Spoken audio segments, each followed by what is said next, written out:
ከልቦ የቀረበውን ትርታ 97.6 FM እያደመጣችሁ ትገኛላችሁ። አድማጮች አብራችሁን ስላላችሁ እጅግ አድርገን እናመሰግናለን። ቀደም ከሀገር ውስጥና ከባህር ማዶ የተመራረጡ ዜናዎችን ለእናንተ የምናጋራበት ሰዓታችን ነው። ሀገራዊ ጉዳዮችን ቀዳሚ በማድረግ እንጀምራለን። መከላከያ ዩኒቨርሲቲ ያስገነባውን የላቀ ማዕከላዊ ላብራቶሪ አስመረቀም። የኢትዮጵያ መከላከያ ዩኒቨርሲቲ ከተባበሩት አረብ ኤሚሬቶች ጋር በመተባበር ያስገነባውን ግዙፍ የላቀ ማዕከላዊ ላብራቶሪ በዛሬው ዕለት አስመርቋል። በምረቃ ስነ ስርዓቱ ላይ የተገኙት የመከላከያ ሚኒስትር ኢንጂነር አይሻ መሐመድ ላብራቶሪው ሀገራዊ ደህንነት በጽኑ መሰረት ላይ የሚያሻግር እንደሆነ ጠቁመው በተጨማሪም ሀገር በቀል የቴክኖሎጂ አቅምን የሚያሳድግ ታሪካዊ ፕሮጀክት ነው ብለዋል። በትናንትናው ዕለት የተመረቀው ላብራቶሪው የሁለቱን ሀገራት የቴክኖሎጂ ሽግግርና የቆየ ወዳጅነት የሚያረጋግጥ መሆኑን እየጠቀሱት ሚኒስቴሩ አክለውም ለተደረገው ድጋፍ ለተባበሩት አረብ ኤሚሬቶች መንግስት ምስጋና አቅርበዋል። ይህ ላብራቶሪ መከላከያ ዩኒቨርሲቲ በቀጣይ ከአፍሪካ ምርጥ 5 ዩኒቨርሲቲዎች አንዱ ለመሆን የሚያስችለውን የቴክኖሎጂ አቅም እንደፈጠረለት የሀገር መከላከያ ሰራዊት የፌስቡክ ገጽ ላይ የተጋራው መረጃ ላይ ተመልክተናል። ጽዱ ኢትዮጵያ ለትውልድ የ3 ወር ከተማ አቀፍ ንቅናቄ ተጀመረም። አዲስ አበባ ለአካባቢ ጥበቃና ለዜጎች ጤና ምቹ ለማድረግ ያለመ ጽዱ ኢትዮጵያ ለትውልድ የተሰኘ 3 ወር የህዝብ ንቅናቄ በይፋ መጀመሩን የአዲስ አበባ ከተማ ምክትል ከንቲባ አቶ ዣንጥራር አባይ ገልጸዋል።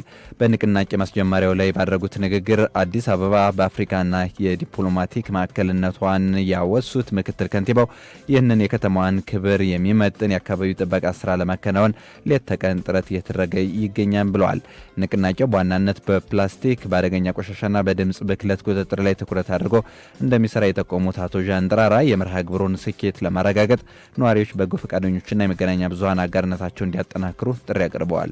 ይህ በእንዲህ እንዳለ በከተማዋ የተከለከሉ የፕላስቲክ ምርቶችን ሲያከፋፍሉ የተገኙ 46 የምርት አከፋፋዮች መዘጋታቸውም ተጠቅሷል። በሶስተኛው ዙር ጽዱ ኢትዮጵያ ለትውልድ ከተማ አቀፍ መድረክ ላይ በተላለፈ መልእክት በፕላስቲክ ብክለት ቁጥጥር ስር 150 አካላት ላይ እርምጃ ተወስዶ ከ5 ሚሊዮን ብር በላይ የቅጣት ገንዘብ እንዲከፍሉ መደረጉን የአዲስ አበባ አካባቢ ጥበቃ ባለስልጣን አመላክቷል። ኢትዮጵያ ለአንድ ጊዜ አገልግሎት የሚውሉ የፕላስቲክ ምርቶችን የሚከለክለውን መመሪያ ከጥር 23 ቀን 2018 ዓ.ም ጀምሮ መተግበር እንደጀመረች ይታወሳል። መረጃው ከአዲስ አበባ ከተማ ኮሙኒኬሽን ቢሮ የተገኘ ነው። በቱኒዝ መዲና በሺዎች የሚቆጠሩ ነዋሪዎች የፕሬዝዳንቱን አገዛዝ በመቃወም ሰልፍ ወጡም። በቱኒዚያ መዲና ቱኒዝ በሺዎች የሚቆጠሩ ዜጎች ፕሬዝዳንት ካይስ ሰይድ ስልጣናቸው እንዲለቁና በአገሪቱ ያለው የተናጠል አገዛዝ እንዲያበቃ የሚጠይቅ ሰፊ የተቃውሞ ሰልፍ ማካሄዳቸውን የአፍሪካ ኒውስ ዘገባ አመላክቷል። ተቃውሞ የተካሄደው ፕሬዝዳንት ካይስ ሰይድ ፓርላማውን አግደው በአዋጅ ማስተዳደር የጀመሩበትን 5ኛ ዓመት በማስመልከት ነው። በሀገሪቱ የዲሞክራሲ ምህዳሩ መጥበብ የፖለቲከኞችና የጋዜጠኞች ስርዓትን እንዲሁም የኢኮኖሚ ውድቀቱን በጽኑ ተቃውመዋል። በተጨማሪም በሀገሪቱ የተከሰተውን ከፍተኛ የሙቀት ማዕበል ጋር ተያይዞ የተፈጠረው የመብራትና የውሃ መቋረጥ ችግር የሀገሪቱ ዜጎች አደባባይ እንዲወጡ አድርጓቸዋል።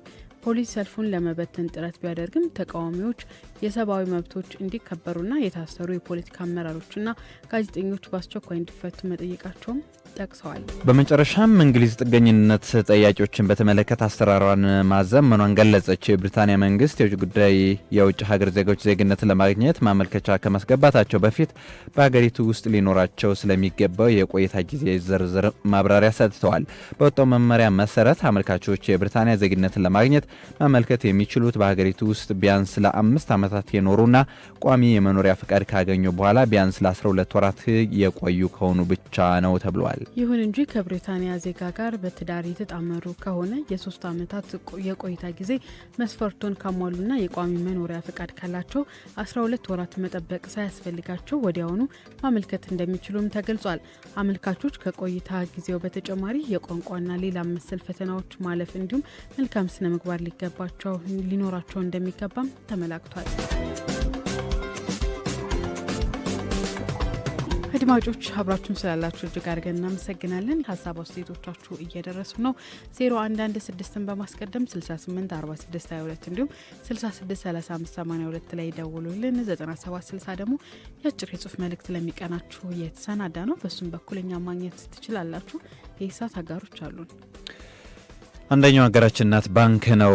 ዛሬ ላይ ወደ ባንክ ቅርንጫፍ መሄድ ግድ አይደለም። ባንክ እርስዎ ዘንድ መጥቷል። በስልክዎ ብቻ በየትኛውም ቦታ በየትኛውም ጊዜ በፍጥነት ገንዘብ መላክና መቀበል፣ በቀላሉ የሂሳብ እንቅስቃሴ መከታተል፣ ያለ ድካም ክፍያ መፈጸም፣ በቀን 24 ሰዓት በሳምንት 7ቱም ቀን በእጅ ስልክዎ ሙሉ የባንክ አገልግሎት ከእናት ባንክ የዲጂታል ባንኪንግ አገልግሎት ማግኘት ይችላሉ። የእናት ባንክ የሞባይል ባንኪንግ ህይወትን የሚያቀል የዲጂታል ኃይል። የሞባይል መተግበሪያውን ከአፕ ስቶር ወይም ከፕላይ ስቶር ያውርዱ። እናት ባንክ የሰዓት አጋራችን ነው። ሌላኛው አጋራችን ደግሞ ራይድ ነው። ራይድ ትራንስፖርት ከተማ ውስጥ የምታደርጓቸውን ማንኛውም እንቅስቃሴዎች ያቀላጥፋል። ወደ 8294 በመደወል ወይም ደግሞ መተግበሪያውን በመጠቀም የፈለጉበት ቦታ መንቀሳቀስ ይችላሉ። ከዚህም ባሻገር የዲሊቨሪ አገልግሎትም ይሰጣሉ። ከክፍለ ሀገር ወይም ደግሞ ከተለያዩ የዓለም ሀገራት እንግዶች ቢመጡና ለመቀበል ጊዜ ቢያጥራችሁ ራይድ ትራንስፖርት ደህንነታቸው እንደተጠበቀ ያላችሁበት ቦታ ድረስ እንግዶቻችሁን ይዞ ይመጣል። ይህንንም አገልግሎት ለማግኘት ወደ 8294 ይደውሉ ወይም ደግሞ በራይድ መተግበሪያ መጠቀም ትችላላችሁ። ለፈጣን የትራንስፖርት አማራጭ ራይድ ትራንስፖርት ሌላኛው የሰዓት አጋራችን ነው። ሀገሮቻችንን እጅግ አድርገን አመሰገነ።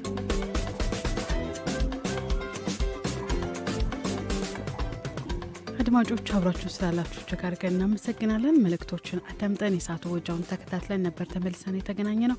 ይህም ማለት ደግሞ አሁን ሰዓቱ ከሀገር ውስጥና ከባህር ማዶ የተመራረጡ ዋና ዋና ዜናዎችን ለእናንተ የምናጋራበት ሰዓታችን ነው። ሀገራዊ ጉዳዮችን ቀዳሚ በማድረግ እንጀምራለን።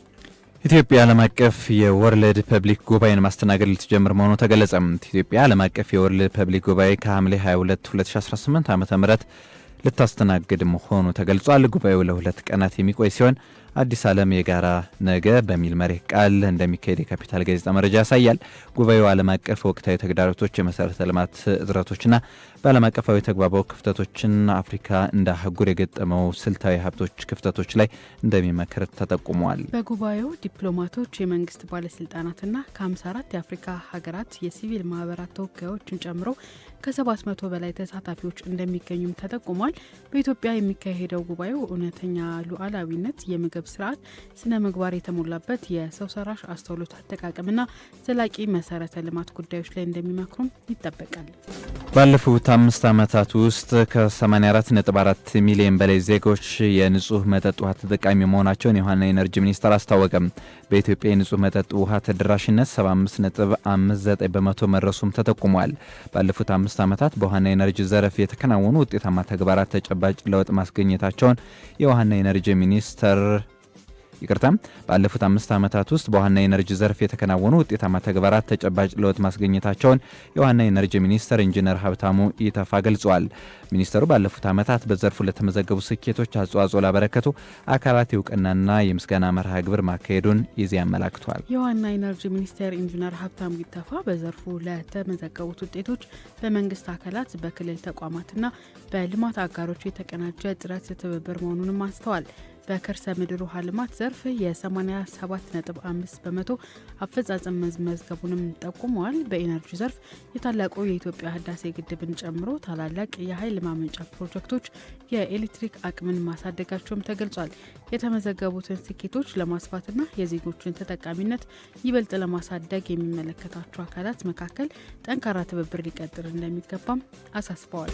ከውጭ በዲሞክራቲክ ሪፐብሊክ ኦፍ ኮንጎ በኢቦላ ወረርሽኝ የተያዙ ሰዎች ቁጥር ከ3000 በላይ ማለፉ ተገለጸም።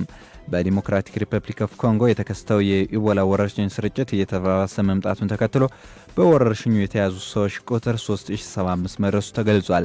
በዚህ ይፋ በተደረገው መረጃ መሰረት በወረርሽኙ ምክንያት ህይወታቸውን ያጡ ሰዎች ቁጥር 1354 የደረሰ ሲሆን 556 ህመምተኞች ደግሞ ሙሉ በሙሉ ማገገም ችለዋል ተብሏል። በአሁኑ ወቅት 755 ህመምተኞች በሕክምና ማዕከላት ውስጥ ክትትል እየተደረገላቸው ይገኛል። ወረርሽኙ ኢቱሪ፣ ሰሜንና ደቡብ ኪዩብ፣ ሀውት ኡኤሌና ሾፖ በተባሉ 5 ግዛቶች የተስፋፋ ሲሆን ከፍተኛው የስርጭት መጠን የተመዘገበው በምስራቃዊ የሀገሪቱ ክፍል በሚገኘው ኢቱሪ ግዛት መሆኑ መገለጹን የአፍሪካ ኒውስ ዘገባ ያመላክታል። በመጨረሻም ጀርመን በደቡብ ምዕራብ ፈረንሳይ የተከሰተውን የደን ቃጠሎ ለመቆጣጠር የሚያግዝ እርዳታ ላከች። በደቡብ ምዕራብ ፈረንሳይ የተስፋፋ ያለውን ከባድ የደን ቃጠሎ ለመግታት የውሃ ማፍሰሻ ሄሊኮፕተር፣ የኤ400ኤም የጭነት አውሮፕላንና የድንገተኛ አደጋ ጊዜ ሰራተኞች ወደ ስፍራው መላኳን ጀርመን አስታውቃለች። የጀርመኑ መራሄ መንግስት ፍሬድሪክ ሜርዝ ከፈረንሳይ ፕሬዚዳንት ኢማኑኤል ማክሮን ጋር ከተወያዩ በኋላ በሰጡት መግለጫ ጎረቤት ሀገራት ፈረንሳይን ለመደገፍና አደጋውን ለመቆጣጠር ፈጣን የቴክኒክና የሰው ኃይል ድጋፍ ተደርጓል ማለታቸውን ዩሮኒውስ ነው የዘገበው። በፈረንሳይ ዠሮን ግዛት ከተከሰተው የደን ቃጠሎ ጋር ተያይዞ ከ30,000 ሄክታር በላይ ደን ሲወድም ወደ 170,000 የሚጠጉ ነዋሪዎችም ከአካባቢው መፈናቀላቸው ተሰምቷል።